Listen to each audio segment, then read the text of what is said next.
আসসালামু আলাইকুম। আমি নূরে আফরোজা, সহকারী অধ্যাপক ও পদার্থবিজ্ঞান বিভাগ, সরকারি মুজিবুর রহমান মহিলা কলেজ। আমি আজকে আবার তোমাদের জন্য নতুন অধ্যায় নিয়ে আসলাম। কোয়ান্টাম মেকানিক্সের 7ম অধ্যায়, আপেক্ষিক তত্ত্বীয় তরঙ্গ সমীকরণ।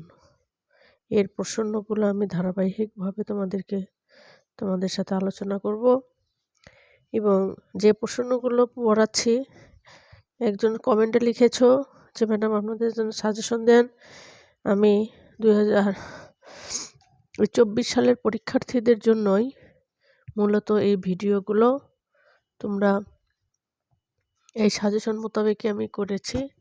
প্রশ্নগুলোর উত্তর তোমরা এইভাবে পড়লেই হয়ে যাবে ইনশাল্লাহ। দেখো, প্রশ্নটা হলো, একটি মুক্ত কণার জন্য শ্রোডিঙ্গার ও ড্রাকের হ্যামিল্টনিয়ান আলোচনা করো। প্রশ্ন বলছি, একটি মুক্ত কণার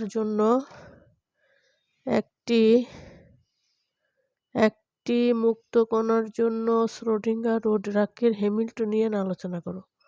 এইটা তোমাদের একসাথে বাঁচতে পারে, আলাদা বাঁচতে পারে, যেভাবে আসুক তোমরা লিখবা। Discuss the Hamiltonian of Schrödinger and Dirac equation for free particle. তার মুক্ত কণার জন্য শ্রোডিঙ্গারের হ্যামিল্টনিয়ান ত্রিমাত্রিক ক্ষেত্রে সময় নির্ভর শ্রোডিঙ্গার তরঙ্গ সমীকরণ হলো -h² ভাগ 2m del square plus v of rt into psi of rt equal to i² del psi by del t। সাইটা হবে আমাদের r এবং t এর ফাংশন। এটা আমরা 1 নম্বর সমীকরণ দিয়ে রাখলাম।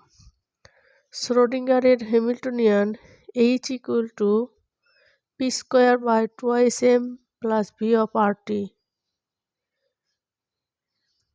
এটা ইকুয়াল টু p মানে আবার আমরা লিখলাম h² ভাগ 2m del স্কয়ার।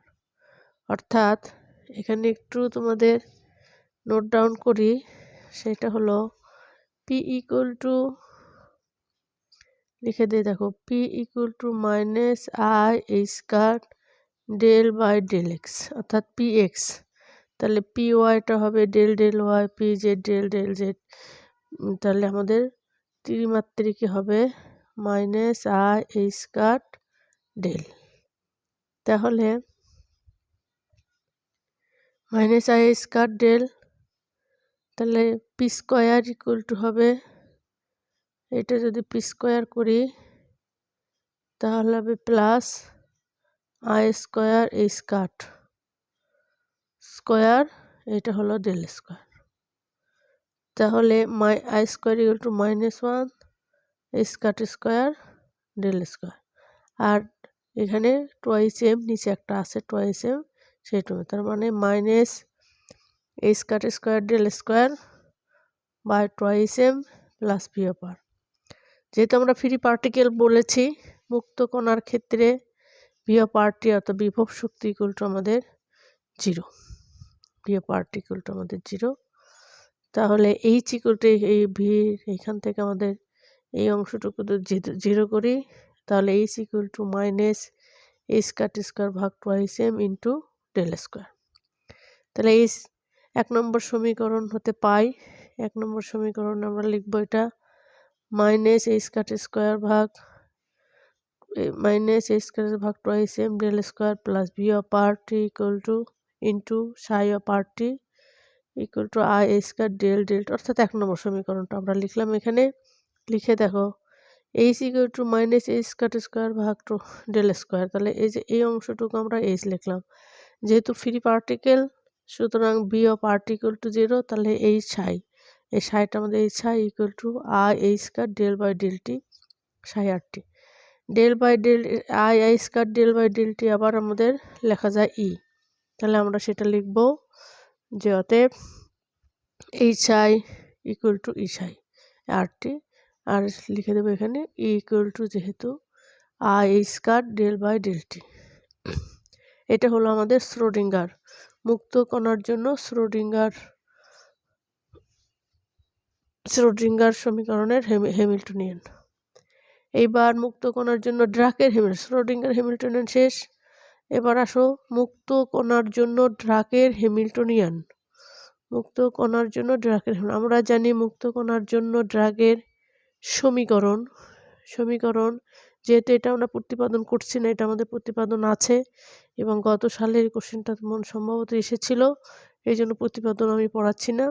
তোমাদের এই কোশ্চেনের উত্তর লিখতেও প্রতিপাদন লাগবে না, সেই জন্য আমরা জানি দিয়ে লিখবা মুক্ত কণার জন্য ড্রাকের সমীকরণ -i² c alpha into del plus beta m0 c² into psi equal to i² del psi by del টি।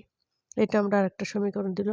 ওই পাশে 1 নম্বর দিয়েছি, তাহলে যেহেতু একই কোশ্চেন তাহলে এটা আমরা 2 নম্বর সমীকরণ দিলাম। কেমন?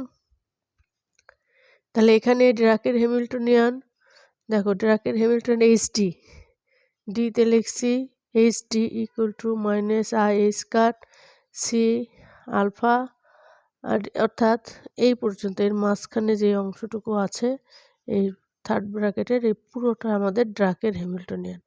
তাহলে এই 2 নম্বর সমীকরণ, এবার 2 নম্বর সমীকরণ দিব। এই 2 নম্বর সমীকরণ হতে পারে HD psi equal to i², তার মানে HD psi equal to i² del by del t মানে ই সাই থাকলো, তাহলে এইচডি সাই প্লাস ই সাই।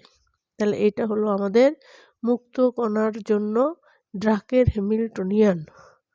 মুক্ত কণার জন্য ড্রাকের হ্যামিল্টনিয়ান। কেমন? তাহলে এই পর্যন্ত। আল্লাহ হাফেজ, ভালো থেকো। পরে আরেকটা প্রশ্ন নিয়ে আমি আসবো।